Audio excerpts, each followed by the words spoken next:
Welcome one and all to another episode of The Damage Report with me, John Arilla, and a very special treat, marking the second first-time co-host this week, Miranda Scholl. Welcome to The Damage Report.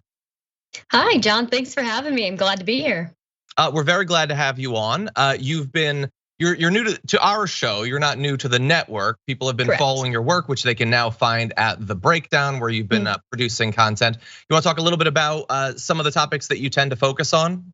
Yeah, absolutely. So I tend to focus on The Breakdown on LGBTQ issues, Republican hypocrisy, and lies of the such. I have some stuff on Rebel HQ as well, but anything new you want to find, you can find on The Breakdown. I have a video that dropped either last night or it's dropping today. So you can look for that. And that's where you can find me. You can also find me personally on Instagram at miranda.scholl. Awesome. Yeah, I think pretty much everybody watching is probably long familiar with Rebel HQ. Some of you who might have taken a little bit of time off might not know that we have a number of awesome contributors, both new and from Rebel HQ, producing content at The Breakdown. So you can follow now both of those channels to get access to a lot of awesome perspectives and analysis on the news. And Miranda, thank you again for joining us. Glad to have you here. Yeah, glad to be here. Thank you. For all of you at home, we've got a hell of a show for you. Not only some breaking news in the run up to the runoff in the Georgia Senate race, we've got some new accusations against Herschel Walker coming from a number of different former partners of his. We're gonna be talking about that, as well as breaking down what might possibly come from the fact that the Democrats have now got the taxes. They finally got Trump's taxes after years and years of trying to get them. We've got new terror threats. We're gonna be saying goodbye, hopefully for good, to Madison Cawthorn, but we live in a hell world, so he'll probably be back in some form or another. Some awesome legislation intended to some extent help a little bit with the housing crisis that our country is in the grip of. And then we've got, and you'll like this, Miranda, we've got not only we're gonna be touching on some issues having to do with the LGBTQ community, but also Republican hypocrisy specifically in those areas. So it should fit into your wheelhouse quite well. Absolutely. And, thank you. And a lot of other news, including finally returning to the topic of the 4-day work week, which if you've been watching for a long time, you know has been a personal interest of mine for a very long time. So we've got all that and more coming. In advance of all that, please hit the like button and share the stream so that people know we're live. And if you want to reach out to us with any questions, comments, concerns, and all that, you can do that and we'll respond as we go. But with all that said, Miranda, are you ready to start the show? I am 100% ready to start this show, John. Oh geez, I expect you to do a little bit. Okay, well then in that case, we'll begin with this actually. With just days to go until the Georgia Senate runoff, a number of former partners of candidate Herschel Walker have come out with new allegations and accusations coming from their experience being involved in relationships with him. Now this joins 1,000 scandals that have already broken both in advance of his candidacy as well as during it, having to do with claims of violence and secret families and children and pressured abortions and probably many things that I'm forgetting about at this point because there's so many. But we do need to touch base with some of the claims that are being made here, understanding that full details are available at the Daily Beast. So the main claims, the thrust of this article comes from Cheryl Parsa, who had been involved in a 5-year relationship with Herschel Walker back in the 2000s.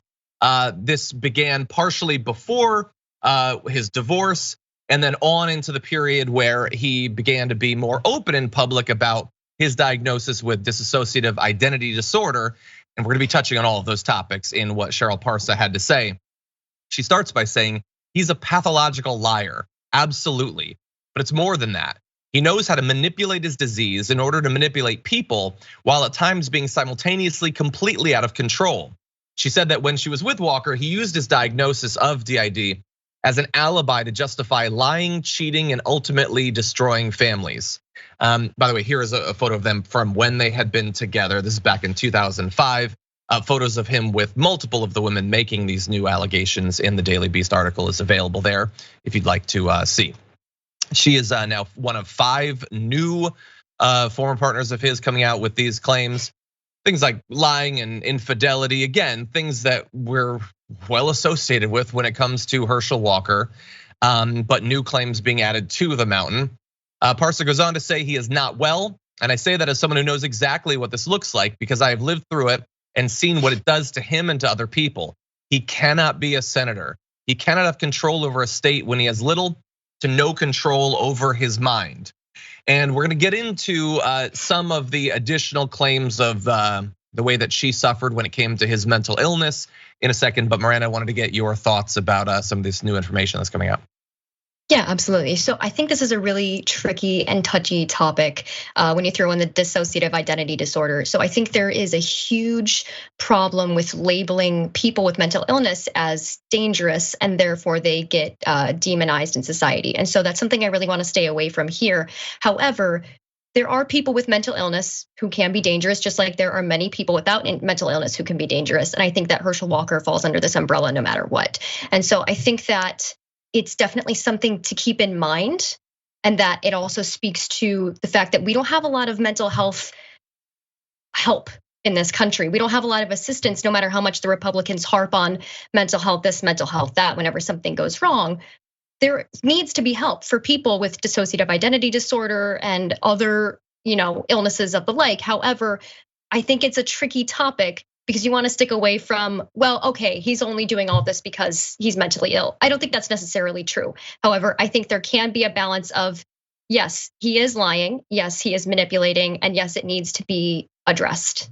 Yeah, I'm glad that you mentioned that. There's a lot about Herschel Walker's candidacy that has at various points led to, you have to tread carefully because it's very easy to make wild claims and accusations against people, and in American political history and political media history, that's been very common.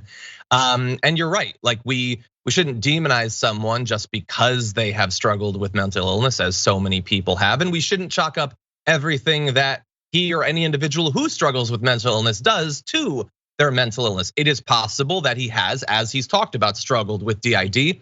It's also possible that, as Cheryl Parsa is saying, he is also kind of a genuinely bad guy who uses the fact that he's been diagnosed with DID to make excuses for the many things that he's done, which is bad in the context of his relationship. Also does a massive disservice to other people struggling with mental illness.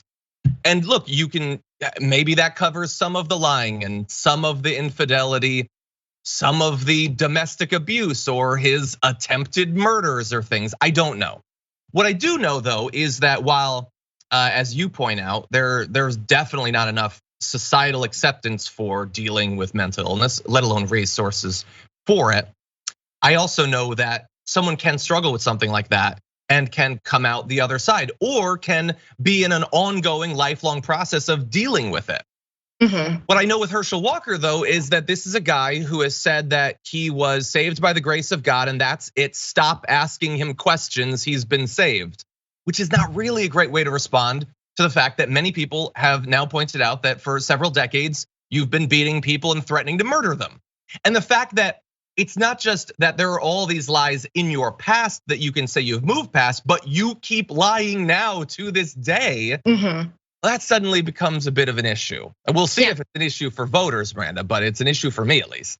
No, absolutely. It's an issue for me as well. I mean, I'm afraid that it's going to be pawned off as, oh, he's doing all of this because he has dissociative identity disorder.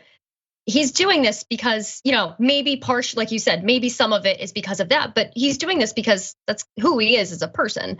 And, it does need to be taken seriously. He has threatened to, he has actually beaten people in the past. I mean, he's a dangerous person, and I think it needs to be brought in light in front of the voter base.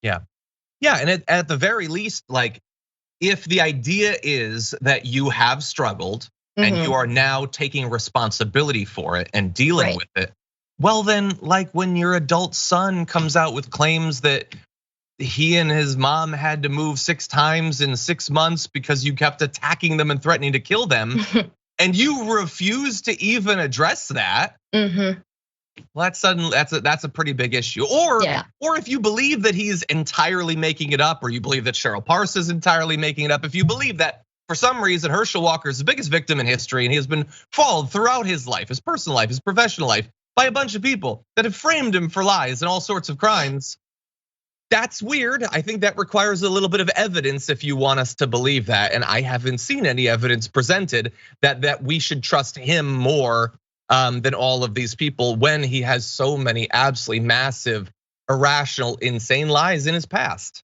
Absolutely, yeah. Yeah.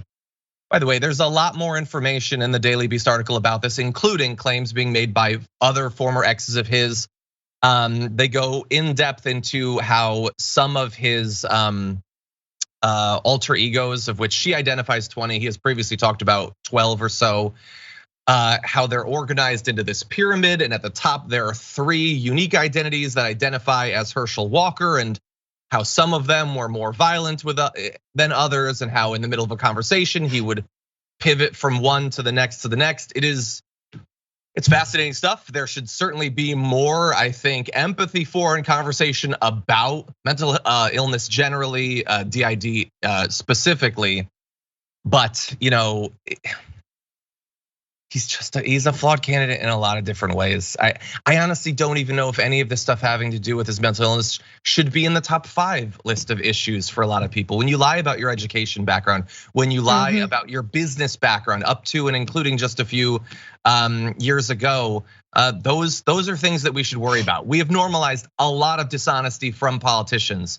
Herschel Walker makes Ted Cruz look reliable by comparison, and that can't be acceptable. Absolutely, yeah, you're 100% right. And I think that there's a lot to consider when it comes to Herschel Walker, and that whether his mental illness is even partially a part of it or not, there's a lot of reasons why he shouldn't be running for office, taking part in office. I agree, I don't think he is in a state to be able to run and manage the entire voter base for which he claims to want to be responsible for. Yeah. And I think that if he has DID, no matter if it's serious, if it's not serious, I think there's a lot of different factors that would disqualify him from being eligible to run and be responsible for citizens. Yeah, you shouldn't be able to just throw out like random words and remind people of all the reasons he shouldn't be a senator. Like if I said werewolf, what do you think of? When I say badge, what do you think of? If I say bad air, what do you think of? You should not have this, like, you could do one of those like word searches of all of the reasons having nothing to do with DID that he is not qualified to be a senator. Absolutely. Sometimes I feel like it's Michael Scott, like sometimes I start a sentence and I don't know where it's going. I just hope I find it along the way. Almost every time Herschel Walker tells a story, I feel like that is the strategy he's using to tell his story. He just starts talking and then he says, well, I have to end this story and we're just gonna find the path along the way. Something vampires.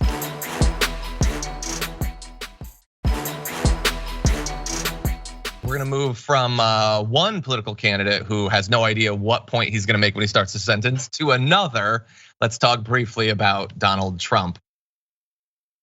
Okay, let's dive into documents of 2 different sorts. The first, maybe the more damning, is Donald Trump's tax returns, which have now been acquired by the House Ways and Means Committee. They have access to 6 years of his tax returns. They have been asking for them for like half that long, multiple years going by. Now, we do not know if the actual individual committee members have yet gotten the physical papers. We know that the Supreme Court declined to stop it. A judge ruled that it had to happen, and the Treasury has now complied. But whether it's today, tomorrow, or the next day that people like Representative Richard Neal get the actual physical documents, we don't know, and they're not saying actually. But Richard Neal did tell reporters at the Capitol just yesterday the Democrats plan to meet together as a caucus to discuss next moves, though he didn't delve further into the matter. Although timing is very much going to be of the essence when it comes to this topic. And so we'll return to how much time the Dems have to have a caucus meeting and to talk about it and consider different proposals and all that. I would say, granted I'm an outsider, you guys have been trying to get the documents for like 3 years. Maybe you could have planned for what you're gonna do with them once you get them before you actually get them, when we're on the cusp of the Republicans taking over the House in like a month. In any event, reminder that Trump was the first major party presidential nominee since Richard Nixon to not publicly disclose their tax returns while running for office or while in office. Tax returns can reveal information about a taxpayer's income and how much tax they paid in a given year. Trump has already been accused of underpaying his taxes using some suspicious accounting, some forms of that suspicious accounting he's also separately under investigation for. Also, to be fair, Donald Trump has said that he could not release his taxes because he was being audited, I guess, permanently for years and years and years. But oh wait, now the taxes are out. They're gonna be able to see if he was actually being audited. And if it turns out that he was lying, boom, we got him. Republicans are gonna flee en masse because he was lying. That's something that's gonna happen. Anyway, that was a lie. I'm sure, Miranda, that there's a lot of other stuff in those documents that it's gonna turn out to have been at least dishonest. But what are your expectations in terms of when or if anything will come from the fact that they finally got what they've been working to get? Yeah, so like you said, it took them how long just to get their hands on the documents? And it doesn't really seem like they had a quick fix plan in place, for what they were gonna do with the documents once they had them. I would like to feel hopeful, but the deadline is January 3rd. That is when the Republicans are gonna take over that chamber, and they're not really gonna do anything with the tax documents. So I would like to feel hopeful. I'd like to be proven wrong, but I expect that they're going to, oh no, they're going to run out of time. And it seems too conveniently timed to seem like we got them, boys. And then nothing actually comes of it because the gears of government grind so slowly. And so while it seems like a win for the Democrats, they're really going after Trump. They only have a little over a month to do something about it. And with their track record, I don't really see anything happening in that amount of time, unfortunately. Yeah, we know that they're super gun shy. That makes it even more ridiculous when constantly the right is talking about how these are like the deep state schemers to take him down. They don't want to do anything. They couldn't take themselves down. No. And so we've got until January 3rd when the Republicans will take over. By the way, between now and then, the Ways and Means Committee can make this tax information public if they have a vote. But of course, Democrats are then going to lose control of the committee at that point. And disclosing the tax information outside of the committee process can be a felony violation. Although in theory, like the Supreme Court's leaking stuff left and right. So what's good for the goose is good for the taxes. I don't know. Send him to Kenny Clips. I don't know. He could make something of them. And so, okay, I've been trying to figure out. Oh, by the way, Representative Neal says, I intend to see this through. Whatever, you're a Democrat. We'll see. Right. Yeah, whatever you intend doesn't mean a whole lot. You're just intending. There's no action behind it, really. Yeah, I'm not interested in intentions at this point. Okay, so really fast, what could potentially come of this? So in theory, I think some of the most likely stuff that could come of this is they revealed that he wasn't being audited. He was lying. Nobody cares whatsoever. Okay, we have no standards anymore. He has way less money than he says. I think very few people will be surprised. No Republican will actually believe it anyway. Maybe DeSantis will make fun of him for it in a year. They could provide better demonstrations of tax evasion, tax fraud. Maybe he's kind of already being investigated for that though, so I'm not sure how big of a bombshell that would be. I don't know what else. Like there's all this stuff that clearly, if you or I were to do it, we'd be in major trouble, both in terms of our reputation, also probably legally. For him though, I just don't know how likely it is to really register in either of those areas, especially in comparison to the other investigations that are going on. The Fulton County investigation, the Trump Organization investigation in New York. We've got the Mar-a-Lago documents investigation. We've got the January 6th special counsel. Like there's tons of truly illegal stuff that could be in these taxes. I just don't think it's the sort of stuff that's gonna break through to the American public. Even to the extent that some of these other things I just listed have. But what do you think?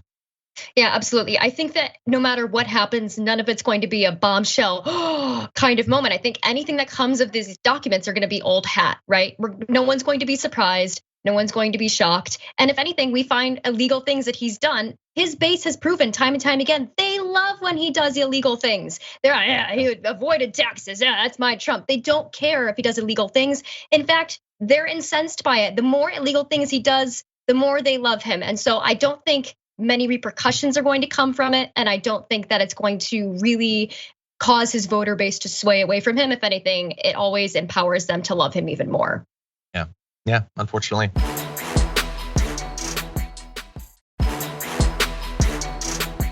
Okay, let's turn to the other sorts of documents that people might be looking into.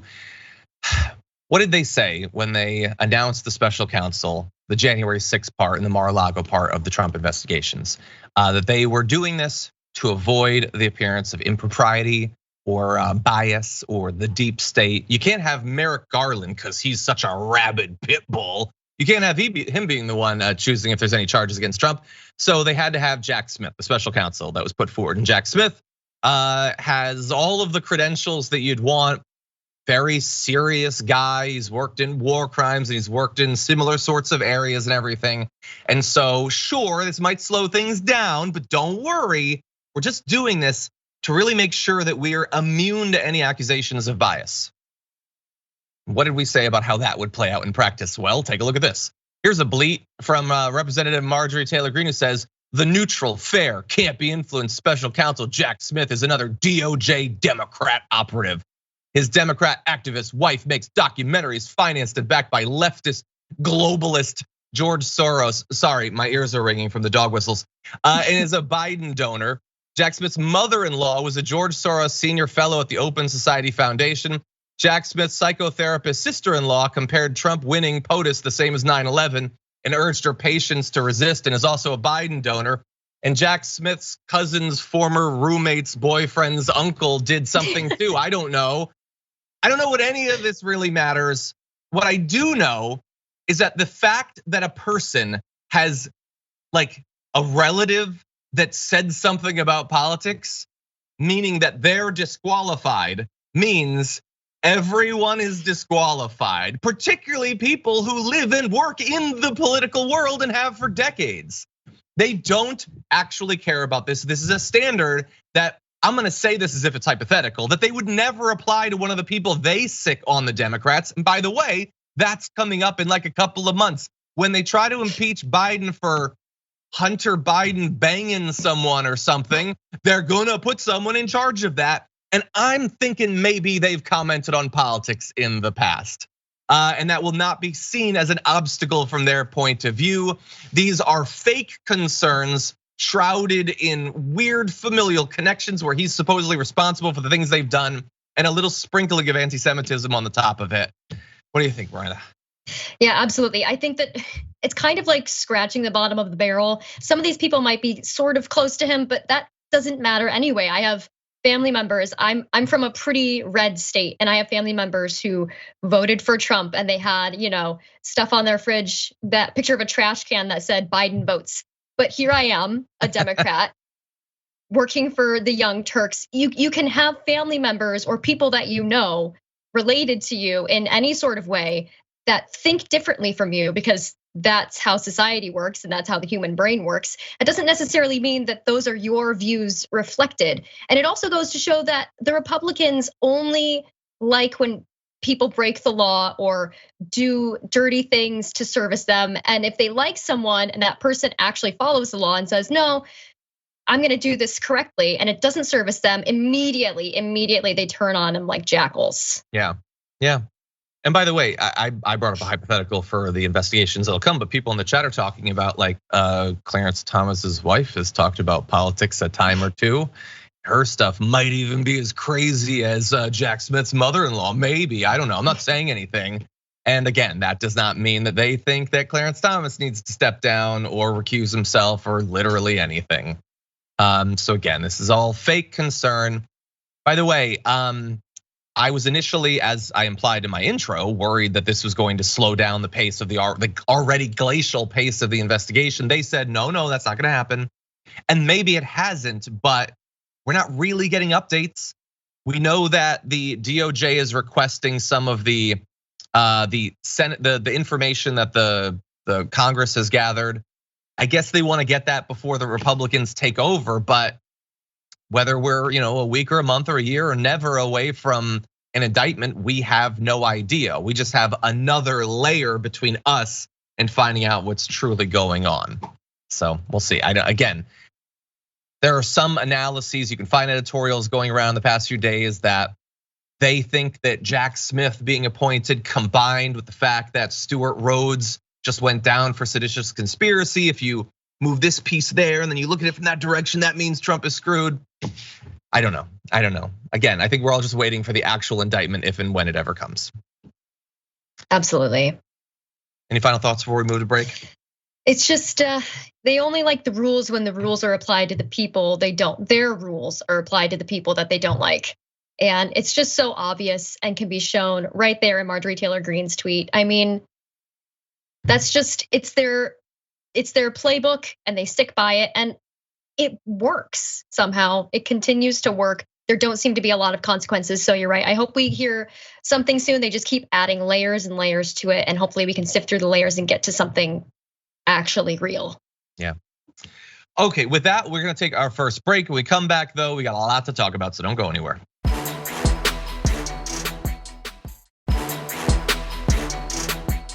Okay, following up from the conversation we had, because I see some people who are uncertain in the chat. So there is a House bill that has 7 sick days for the railway workers. There's another House bill that has no sick days for the workers. Both are going to the Senate. Oh, can't wait to find which one they go for. Maybe a couple of Republicans, I believe, joined the Democrats on the sick days. Maybe a few of them will in the Senate, but probably not.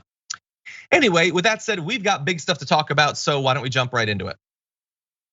The platinum-selling rap artist who has also made anti-Semitic comments recently. Of course, that's Ye, the artist formerly known as Kanye West. Let me bring in NBC News senior Capitol Hill correspondent Garrett Hake. And Garrett, just to lay the landscape of like the last, let's call it 4 or 5 days, right? The dinner happened, the news came out about the dinner. People were, I think, appropriately disturbed to see the former president dining and having this dinner with a noted white nationalist and anti-Semite. Then the question became, so what is the Republican Party gonna do about it, right? My quick comment is probably nothing, although total inside access, I think I gave the wrong time codes for that video. Also, I am sick of the dinner and I don't want to talk about it. So it's sort of ironic that that's what we got. But anyway, that's on me. Let's turn now to what I actually want to talk about, which is the DHS has put forward their new periodic terror alert report, giving us an inside look at what they're concerned about, which groups might be being targeted, what plots have recently been unveiled. And in the most recent report, which came out just yesterday, they spotlighted particular new threats to the LGBTQ, Jewish, and migrant communities coming from violent extremists inside of the United States. And we're gonna dive into all of those, but understand that like the top line thing is it continues to be noteworthy, not only because of the threat posed, but also by the fact that we don't really talk about it at a national level, that the terror concerns are not what they were a decade or 2 decades ago. This is not about people from outside of the country coming in and just trying to kill any Americans that they can. These are homegrown domestic terrorists being radicalized by actors inside the United States and then thrown at different communities. And so they spotlight in this report that Americans motivated by violent ideologies pose a persistent and lethal threat. Intelligence officials across the federal government have consistently highlighted the growing threat of American extremists in recent years, explaining, as I pointed out, that foreign threats such as ISIS or Al-Qaeda are no longer as persistent as they once were. And so they talk about some of the recent violence that we've seen and talked about on the damage report, including the shooting at the LGBTQ bar in Colorado Springs.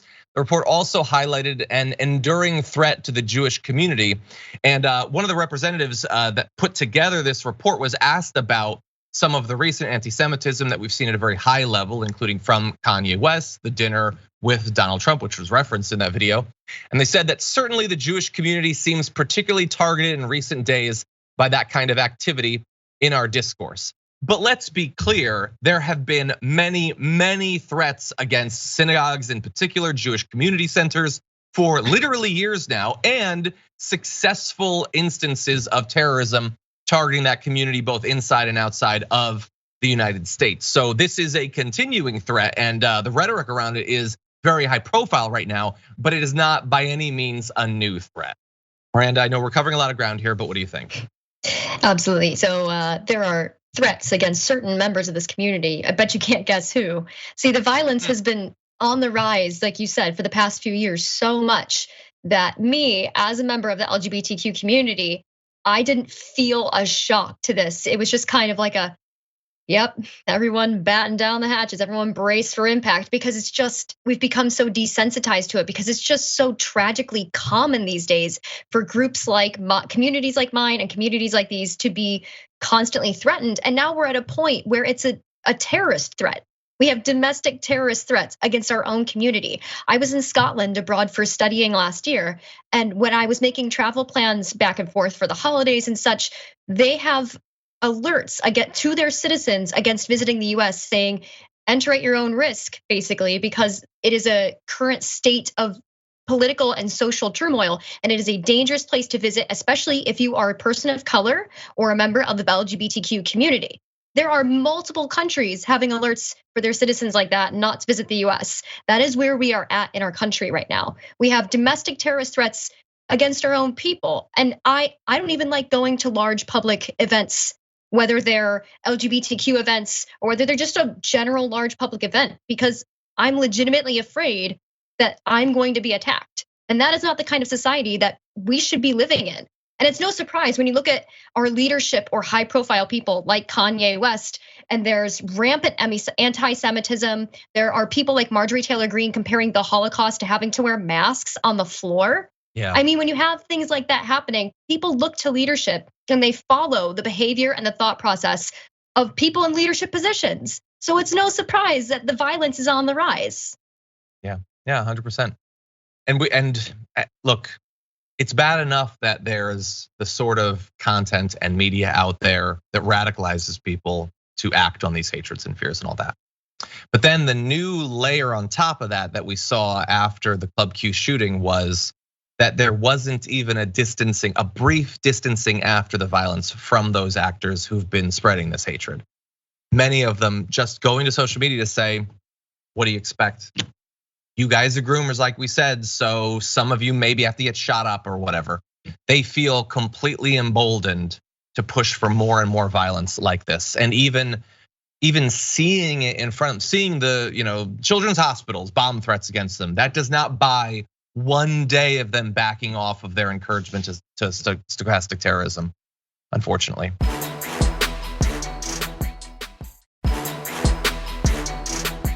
We're gonna move to other news. Thankfully, the House is going to be losing one of its members who might encourage this sort of stuff.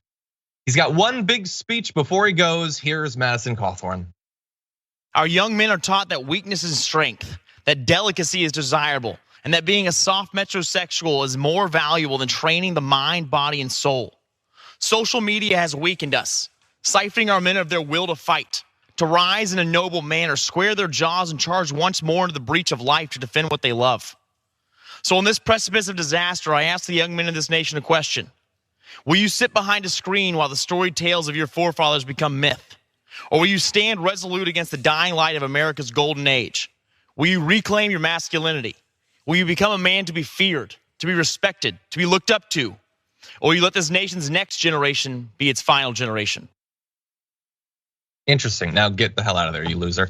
Anyway, sorry, it sounded there like I was talking just about the fact that he lost his bid for re-election, which does make him a literal loser. No, I also mean that he is just overall an absolute loser. If that wasn't clear from the ridiculous, like 2006 era right-wing talking points he was spreading. The left wants you to be metrosexuals. Who even talks about metrosexuals anymore? He's a young man. That's before his time. Is he just ripping off speeches from 2005? Anyway, look, he's worried there about the young men of America not being willing to fight. And I do have to give him at least credit that in the past he has been willing to fight. We've got the proof of it on video right here.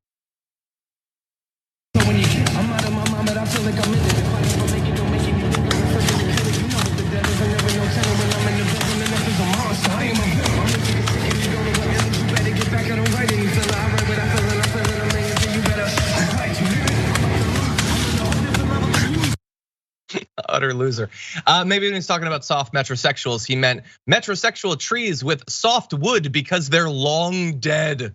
And he could easily knock the wood off of them, even though he frequently was missing the tree with his punches. I don't know how that happens. It literally can't move. But anyway, he's here to remind America's men of how they're supposed to be always 24/7. Constantly terrified of not being seen as sufficiently masculine or whatever, because as we all know, alpha men are worried constantly about what everyone else thinks about them. Miranda, what do you think? Yeah, alpha men are constantly worried about what everyone thinks about them, which definitely makes them super alpha, I'd say. Very alpha take. Yeah, so I watched that speech before coming on the show, and the first thing I wrote down on my notes was, that is a minute and a half of my life that I can't get back. And the second note I made was, I haven't heard the word metrosexual since I think 2005. And he's younger than me. And I'm like, why are you talking like you're at least 60? Who says metrosexual anymore? But I don't even know. I know what he was intending with this speech, kind of, but I don't even really know what he wants men to go fight, but he doesn't state what or why. You just want someone to go fight in a Walmart parking lot. You just pick someone, you're like, I'm coming for you. And then he wants men to be feared and respected. Listen, I'm already afraid of men. Men are feared. Don't you worry about that. There's plenty of fear of men in the world today. I don't think there needs to be any more of that. And I think this speech is really funny considering he was seen in the spring wearing lingerie and then pretending to do something inappropriate to another man's face, claiming that it was a joke. So I guess he had a pretty gay spring and then decided, no, I got to get back on the wagon. I got to give this speech later in the year.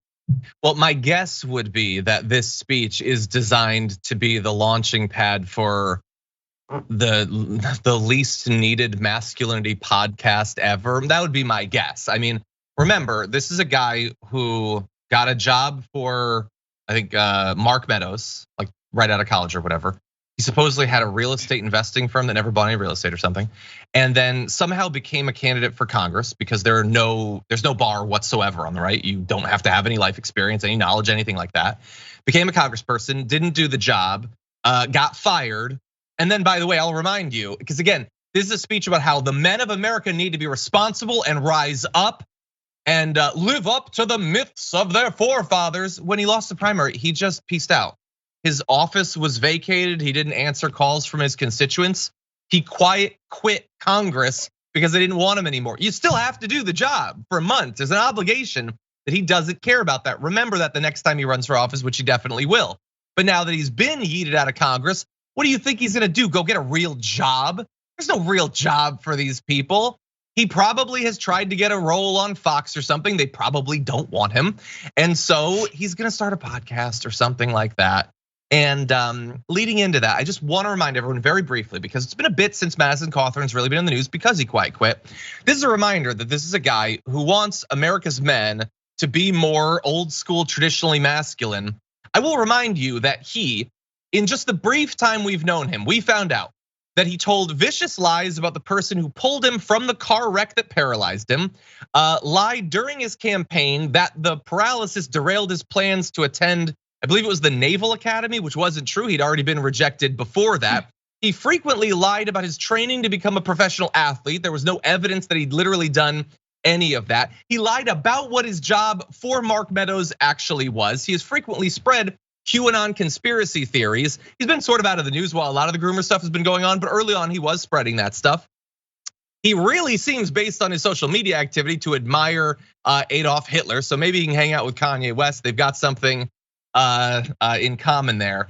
And then there's also the policy, which I can't comment on because he never seemed interested in literally any of it. If this guy was a role model for America's youth, I am truly concerned for the next generation. Anything more to say, Miranda, before we move on? Yeah, I think that he and Andrew Tate and Kanye are gonna start a podcast, and it's going to be the worst Three Stooges style podcast in history. Yeah, and to your prior point, like what does he want America's men to fight against? He wants them to have an internal battle about their own victim. That's what he wants. He talks about not being stuck behind a screen. I guarantee he's going to be asking these men to watch him on screens and just stew in a rage, and maybe 1 in 10,000 of them will go commit a mass shooting. That's what the fight is going to be that he's talking about there. It's not a fight to address the great crises of our time.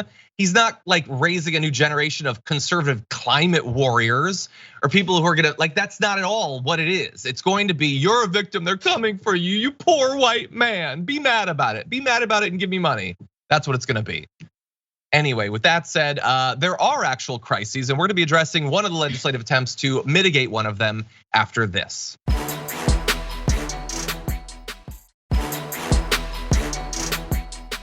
there is no way we're gonna get to everything, unfortunately, but we're gonna cover what we can. Let's jump into this. America's in the grip of a housing crisis. It's bad, it's worse than it was a few years ago. The particular way that it's bad varies from time to time, but there are a few through lines that go back a number of years. The ever rising cost of homes, as well as, by the way, rent, the lack of supply, and one of the big things that's been getting worse year by year is corporations that have been buying up more and more of the stock, especially in large cities, and deciding maybe to give out a little bit at one point and then a little bit another, artificially driving up the price of real estate through artificially induced scarcity. That's just one of many problems, and this is a complicated topic, but maybe, just maybe, we can address a few of these issues. As a reminder of how bad it's gotten, data from 2021 shows the fastest year-over-year increase in hedge fund specific home purchases in 16 years. So if you look in the Atlanta metro area, large hedge fund investors bought 42.8% of homes for sale there. It was nearly 40% in the Phoenix area as well.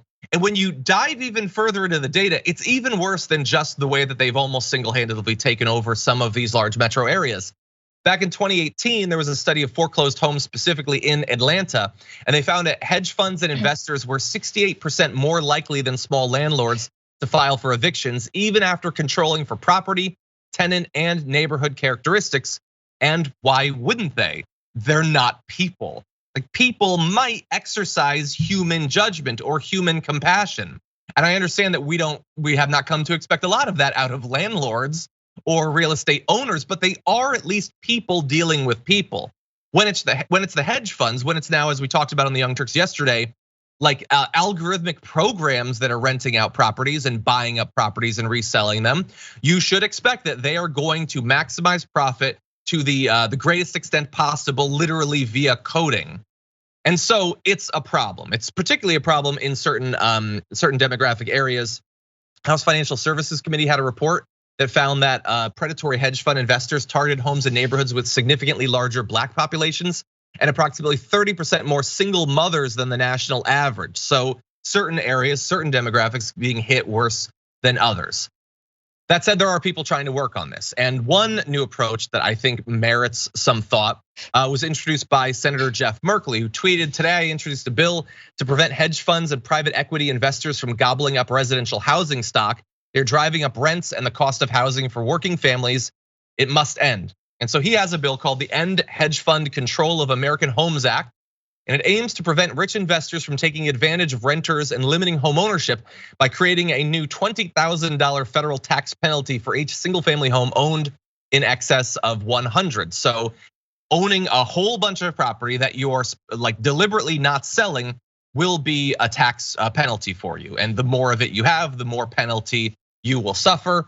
I personally immediately wonder if that's enough of a financial disincentive to change their behavior, but we'll see. And in theory, if the law is passed, it can be tweaked. Those numbers and thresholds can be changed, I suppose. They also require that hedge funds and investors must sell at least 10% of the total number of single family homes to families, not the companies or other businesses per year. And they're banned from selling any single family home to other corporations. Again, that 10% threshold seems pretty low. I'm not a real estate expert, bear that in mind. So all of these numbers I think could certainly be tweaked, Miranda, but I do like that someone is at least trying to release a little bit of the pressure of the stranglehold that hedge funds have on some of the areas of real estate in this country. Yeah, I think that I'm taking it as a win at this moment in time, right? So at least someone is saying and actively doing something to fight for single family homes. I think you're right. I think $20,000 per single family home is not really a huge number considering the amount of money that these mega corporations make on like a daily basis. I think it's the closest we're getting to them paying fair taxes that we're gonna get at this moment in time. I don't think it's a lot. I think 10% is a really small number considering they're buying up all these homes that are for people to live in. I don't love how small that number is, but again, I'm taking it as a win. Again, the numbers can be tweaked. Will they be tweaked? That's kind of another argument, but at least someone is starting the conversation and doing something to work towards a better future for homeowners, because the housing crisis right now is just unbelievably unfair. The amount of homeless people in this country is higher than it's ever been. I mean, you just look at the LA streets, you look at the New York streets, people can't afford, people in my generation, well, most of us can't afford to ever buy a home. I mean, it's absolutely ridiculous, the cost of rent, the cost of a mortgage, but I do like that this is headed in the right direction. Yeah, exactly. And look, I'm not completely unreasonable. I understand that in some cases, the reason it's 10% and not 100% is there are legitimate reasons to not immediately sell some property. Some property might need to be renovated or whatever, but you should be selling some of it. And we know for years that they have been produced, like they're effectively monopolies in these areas, or large enough that they function like one in choosing how much supply they will allow onto the market. The $20,000 federal tax penalty, I feel like you could tier that at the price of the home or something like that, or have tiers for how many in excess of 100 they have. I think there's a lot of different interesting areas where this could be amended and worked on, but at least we have someone on the Senate side that's working on this. I would love to see Bernie jump in. I don't know who's gonna be working on the House side. Unfortunately, soon they're not gonna have any power, but maybe we could at least get something ready to go when next, I suppose, there's unified control of government. Or hey, maybe I'm crazy. Maybe there could be bipartisanship in this. I just sort of doubt it. Anyway, with that said, let's jump into one more topic with what remains of this hour. Yet another QAnon influencer has turned out to actually be that which they have fought against for so long. Here we're talking about Phil Godlewski, who accidentally ended up outing himself as an alleged child predator when he chose to launch a lawsuit against a newspaper. As we so often say, people throw around threats of lawsuits against what they claim is defamation very commonly. But when you do that, you open yourself up to discovery. You open yourself up to things being rooted around the past. In this case, Phil Godlewski's past has come back to bite him. So back in 2010, Godlewski was charged as a result of his relationship with a 15-year-old girl identified in records as only BD. He apparently began a sexual relationship with her back in 2008 when he was a 25-year-old high school basketball coach near Scranton, Pennsylvania. She had been working with the authorities, then stopped once he threatened suicide. That's amongst the most stereotypical emotional manipulation I've ever seen. He eventually pleaded guilty to charges of corruption of a minor and served 3 months of house arrest. There is a lot of information available if you want to get into all of the ways that he damned himself. This was a guy who not only wanted apparently to sleep with a 15-year-old, but wanted to leave the biggest paper trail possible. And so there's texts that he sent about how he would only be sexually satisfied if they had sex 4 to 5 times a day, or how he, as a real estate agent, would find homes for them to have sex with. Even once he consoled her for her father dying, he said, "I had no idea your papa died. I'm so sorry. I think we had sex in their bed though." So just ew in every way imaginable. And of course, goes on to become a massive grifter in the QAnon world. 600,000 followers on Telegram, 156,000 subscribers on Rumble. He apparently used the money that he made by selling multi-level marketing schemes to the people who followed him for his QAnon content to buy a $1.7 million house. No word on he's tried to commit pedophilia in that home too, I don't know. But anyway, this is not the only time, Miranda, where we've seen one of these people who, when they're making these accusations and these attacks, what they're really doing is talking about their own struggles, their own crimes. Absolutely. So there's all this spouting of culture war issues about grooming, the LGBTQ community, the trans people are dangerous, that the teachers are grooming your children, the doctors are grooming your children, and they're spouting all of these fear-mongering topics when the reality is the danger is in their own backyard.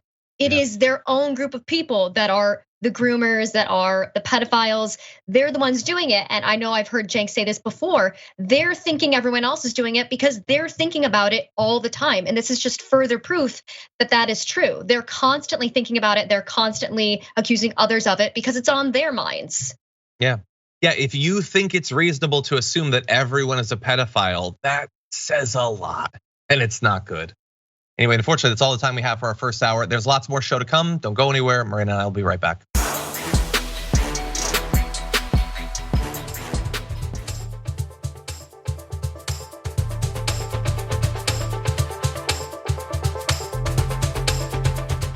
Thanks for listening to the full episode of The Damage Report. Support our work, listen ad-free, access members-only bonus content, and more by subscribing to Apple Podcasts at apple.co/TYT. I'm your host, John Adarola. I'll see you soon.